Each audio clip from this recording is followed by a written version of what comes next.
Hace mucho tiempo, cuando terminé biología, decidí estudiar la ecología del pasado, paleoecología. Y entonces estaba buscando todo este tiempo como una laguna que tuviera las condiciones ideales para conservar los registros en los archivos naturales, que son los sedimentos del fondo de los lagos. Y estuve mucho tiempo tratando de encontrar una laguna que cumpliera con las condiciones para conservar ese archivo. De encontrar la laguna solo fue posible después, en el tiempo, con un encuentro que tuve con una persona que me dijo: Susana, ¿usted le gustan los humedales, cierto? Y yo le dije sí, y me dijo: bueno, le tengo un paper de una laguna que acaba de salir. Cuando veo esta laguna que está descrita en el paper, resulta que no es una laguna cualquiera, se trata de un volcán que tiene adentro de su cráter una laguna, y eso se conoce en geología como un mar. Susi, muchísimas gracias por participar en Ciencia Café para su merced.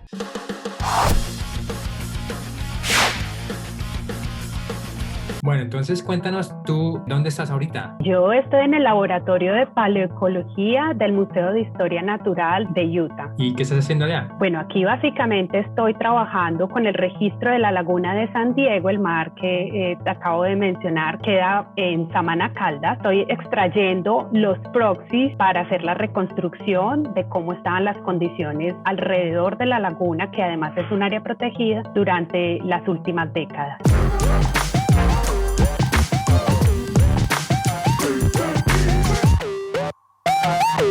La paleoecología es esta disciplina muy interdisciplinaria que viene de las ciencias naturales, también un poco de la geografía y de la ecología, que nos ayuda a usar archivos naturales para reconstruir las condiciones de un área en el pasado. Esos archivos pueden ser, por ejemplo, sedimentos de los suelos, sedimentos del fondo de las lagunas, turberas, los núcleos de hielos, los núcleos de los sedimentos del mar. ¿Cómo se conecta el manejo de zonas protegidas con la paleoecología en esa laguna? Resulta que tuve la oportunidad de trabajar como funcionario público en una autoridad ambiental y me di cuenta que la carencia de información útil para el manejo de las áreas protegidas es muy grande, en el sentido que nos falta conectar mucho academia con manejo, en especial en Colombia. Sin embargo, la normatividad nos brinda como un contexto donde podemos encontrarnos, academia y tomadores de decisiones. Entonces me di cuenta que, por ejemplo, en esos planes de manejo de las áreas protegidas, cuando se entra con un capítulo de contexto histórico de esas áreas protegidas, hay cero información acerca de la paleoecología de la zona. Entonces es como si no estuviéramos identificando que la fuente de información potencial para conocer cómo fueron las condiciones de esas comunidades vegetales o de esas comunidades bióticas en el área protegida durante el pasado, como si no existiera. Entonces yo dije, bueno, aquí hay un vínculo que se puede hacer entre la información que se obtiene usando la paleoecología para reconstruir, ayudándole a los tomadores de decisiones a que no tomen las decisiones de forma ciega. No se me ha ocurrido. A veces el tomador de decisión llega a ciegas a un sitio porque no sabe su pasado, no sabe cuál es la condición natural, histórica, de pronto antes de que llegaran los humanos. Entonces, ¿cómo se van a tomar decisiones? Es un tema de mucha relevancia porque estamos muy acelerados tratando de hacer restauración. Especialmente las áreas protegidas son receptoras, por ejemplo, de compensación de otro tipo de proyectos que se hacen de aprovechamiento, y entonces decimos, bueno, ¿y qué especies podemos poner allí para que sea no una reforestación, sino una restauración como tal? Bueno, la pregunta es, ¿cuál es la línea base? Tú defines si quieres la línea base hace 50 años, como estaba ese bosque hace 50, o tal vez 100, y por qué no hace 200 años, pero ¿cómo conocer las especies que habitaban en esa zona hace 100 o 200 años? Es como la pregunta de investigación de mi disertación. Para saber eso, entonces toca escarbar la tierra. ¿Cómo llegas allá? ¿Cómo es el asunto? La evidencia proviene de los núcleos de sedimento. Esos núcleos de sedimento, cuando tú trabajas en perfiles de suelo, se obtienen con canaletas. Tienes que tratar de conservar la estratigrafía, cómo las capitas de suelo se van formando una tras otra en el tiempo de forma natural, y igualmente si estás trabajando en una laguna o en una turbera. Entonces usas diferentes aparatos para extraer esos sedimentos que queden la estratigrafía conservada, ¿cierto? Estas capitas queden en el orden en que fueron creciendo en la historia. Mañana tienes tu capita con la estratigrafía bien clarita, ¿y qué? Después, ¿cómo haces para saber qué había ahí antes? Bueno, o si hubo fuego, ¿no? Sí, por ejemplo, se usan diferentes líneas de evidencia.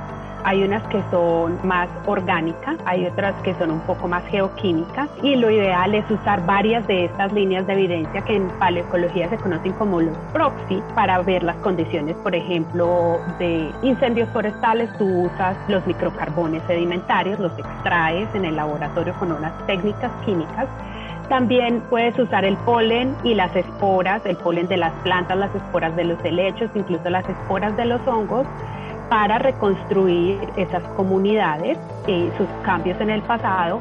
Puedes usar las diatomeas, que son unas alguitas muy pequeñas, microscópicas, para vigilar los cambios en las condiciones del agua. Todo está almacenado en el archivo del fondo de las lagunas, y específicamente esta laguna que queda en Samaná, que es un mar, es decir, como lo conté, un lago dentro del cráter de un volcán que se formó hace aproximadamente 20.000 años, tiene las condiciones ideales porque es muy profundo, tiene una capa de agua casi de 56 metros de espejo de agua en profundidad, y eso hace que esté garantizada que el archivo del fondo de la laguna casi que esté en constante entrada de datos. Es increíble pensar eso, es como estamos parados encima del suelo, y ese suelo es una computadora que almacena datos y lo que toca es saber cómo buscarlos. Bueno, y entonces, ¿cuál fue la línea de base que estabas estudiando allá y qué has encontrado? ¿Había fuegos? ¿Había gente? Bueno, lo primero es que este primer núcleo de sedimentos que extraímos en enero del 2020 es un núcleo de sedimentos corto. Entonces, siendo un núcleo de sedimentos corto, el registro lo establecimos que está aproximadamente desde 1930 hasta el presente.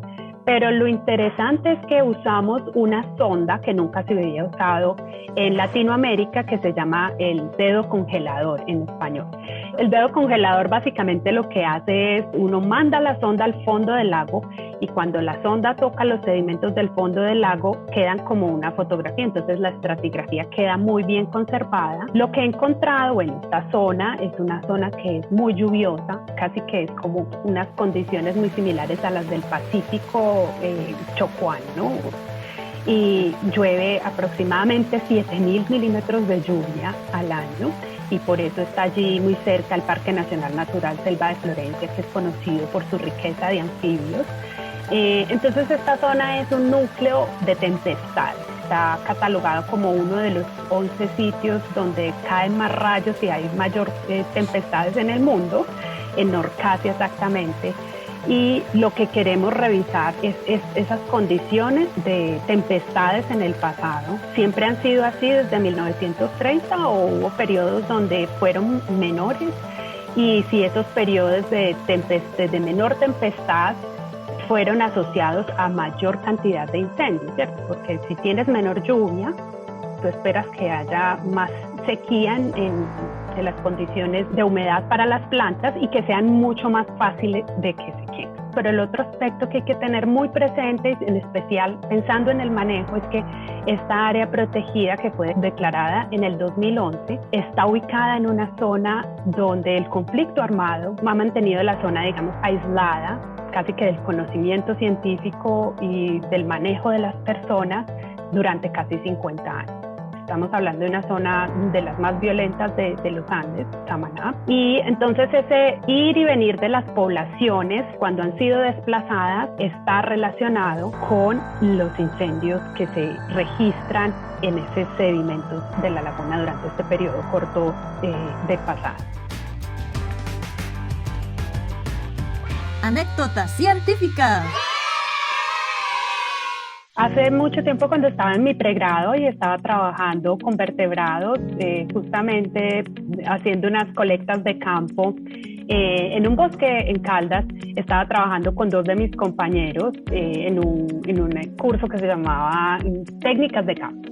Entonces teníamos unos 20 días muy intensivos de colecta de datos en campo, y nosotros trabajábamos con murciélagos y mamíferos también terrestres. Entonces éramos un equipo de 3 personas. Resulta que alguien nos dijo, bueno, allí hay una mina abandonada donde ustedes van a encontrar una población de murciélagos enorme. Ustedes deberían ir a revisar. Y nosotros, claro, estábamos también muy primíparos con todo, pero muy emocionados de, vamos a encontrar a ver qué especies están viviendo ahí en esa mina abandonada. Nos llevamos 3, más o menos, como cada uno tenía un costal no sé qué imaginario teníamos desde entonces de echar costalados de murciélagos o lo que fuera. Y nos fuimos y nos paramos enfrente de la entrada de la mina abandonada. Y yo recuerdo que aplaudí, y cuando aplaudí por dentro se sintió que habían muchísimos murciélagos. Entonces, bueno, nosotros como, bueno, y ahora la captura, de pronto se nos van a dañar las redes de niebla porque son muchos y no alcanzamos a sacarlos a tiempo. El caso es que unas abejas que estaban anidando en la entrada se incomodaron con nuestra presencia allí y nos atacaron. A mí se me llenó el pelo de abejas y a mis compañeros también, pero la cuestión es que yo tengo la fobia al sonido de las abejas y las avispas. La fobia es que me paralizo. Entonces yo básicamente me quedé paralizada, llena de abejas en el pelo, en todo lado, y mis compañeros pues tratando de moverme porque yo estaba completamente paralizada. Terminamos como en una cuneta los tres, y bueno, el caso es que ellos lo único que vieron como para quitarme las abejas de encima fue pegarme con este costal, y resulta que esos costales eran costales de harina.